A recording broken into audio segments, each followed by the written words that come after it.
the hottest show on radio. Raw and insightful interviews with movers, shakers, tastemakers, and experts.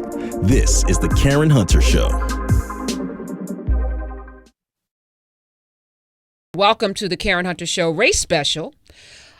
Race. When did it originate? Why did it originate? And is it necessary in 2016? This is a discussion that we're going to have today. I've assembled this wonderful panel of folk that I will introduce in a second. Are we all equal? Does race play a part in that? There are a lot of people that would argue it, so I want to have a discussion about that today. But also, he had a dream about his 4 little children living in a world where they would be judged based on the content of their character, not on the color of their skin. And we have not gotten there. As a matter of fact, according to some recent polls, we've actually gone backwards in that area. So I want to talk about that today as we head towards what I think is a crossroads in this nation's history. We're constantly talking about these stories that seem to center around race and police brutality and the ways in which people from different races, or in particular the black race, are treated differently in this country. And it just kind of bubbles up to the surface when you see on social media how diametrically opposed people are. You know, when we talk about Mike Brown, you'll have folks that Mike Brown's a criminal who deserved what he got. And then, you know, of course, you have the other side. We saw it with Trayvon Martin, you know, this kind of racial polarization around something that seemed to me as a no-brainer. Like, a young person got killed who was unarmed. Can we all kind of agree that there's something wrong with that? But then when the race gets into it, it becomes a discussion of right and wrong and all these other things. And I'm like, wow, how do we get here? Why do we do this when race, to me, really shouldn't be a thing in 2016 in the United States of America? Is race real? And it is real, but it's not real in the way that we think it's real. We've been brainwashed to think that race is deep, primordial, biological, and it's none of those things. But race is sociopolitically real, and racism is real too, and they're connected. And I'll explain why race isn't biologically real or scientifically real. So let's real. go there. Let's just foundationally. Are you white? Am I black? Like, what does that mean? I am white. I am classified as white, but you are classified, I suppose, as not white. But, you know, 2 black individuals are as genetically different from each other as a black individual is from a white individual. And we know that scientifically. This is no state secret. It's not hidden anywhere. We know it. We've known it for a long, long time. There is an inherent level of racism across the United States, and you see that in the police brutality cases. But I want people to also understand that race in America is not simply about having to deal with being less or thought of. It is about embracing the joys and the powerful parts of our cultures. And that's why I think race is still important. I don't want to be judged simply by the content of my character.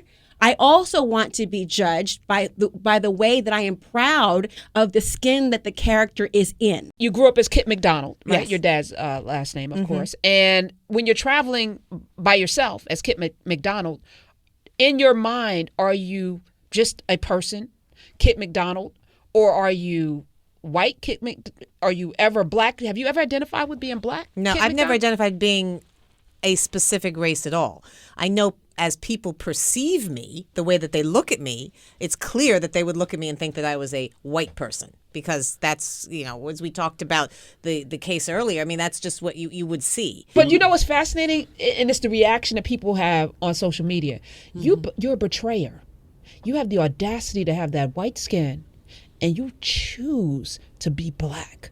What right. a betrayal. And it's people are angry. I mean, they want to hurt you. Well, that was even the root. I did not understand that, but that was so in my high school, the anger against me grew and grew and grew. So what, they cornered you? I'm literally walking to school, and a crowd of students just engulfs me. And I've written about it, and even students who were there have written about it, because people now have taken it upon themselves to say that it didn't even exist. Right. I was so woefully unprepared for what it meant to be black in America. Yes, I had experienced racism, but completely ignorant about systemic racism, the history of white supremacy, all of that.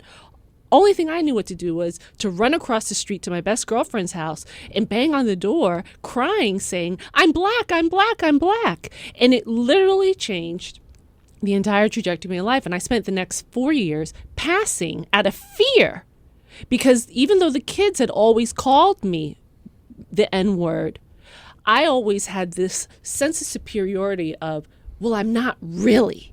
Fascinating about that your dad could shatter your entire existence of who you are with just one sentence, walk away and leave you completely destroyed, when before that day, everything people said to you didn't matter, because in your mind, you weren't that you in that moment accepted that, is fascinating, because it just speaks to the very thing that we're talking about. If the day before you weren't that, then the day after, why are you all of a sudden that? Can we get to a place where we, the people, can decide to no longer identify each other based on these social constructs that have absolutely nothing to do with who we are, or as Martin Luther King said, the content of our character? Can we just start to, at some point, what is it going to take for us to just deal with each other as human beings, and let's go there? At some point, we got to get to a place where we acknowledge our differences and then do something so that we can all have an even playing field, so that we can raise our children in an environment where everyone has a chance to succeed. Isn't that the American dream that we're looking for? All right, that's rhetorical. I want to thank each and every one of you. I definitely want to do this again. We got to keep the conversation going, and thank you so much for the heartfelt sharing and the information that was achieved today. I think this was an important start, but we're not finished. So I want to thank you. The conversation is race. It's the Karen Hunter Show, and we'll see you tomorrow. Get your daily dose. Catch every episode of the Karen Hunter Show on demand. Visit SiriusXM.com/on demand.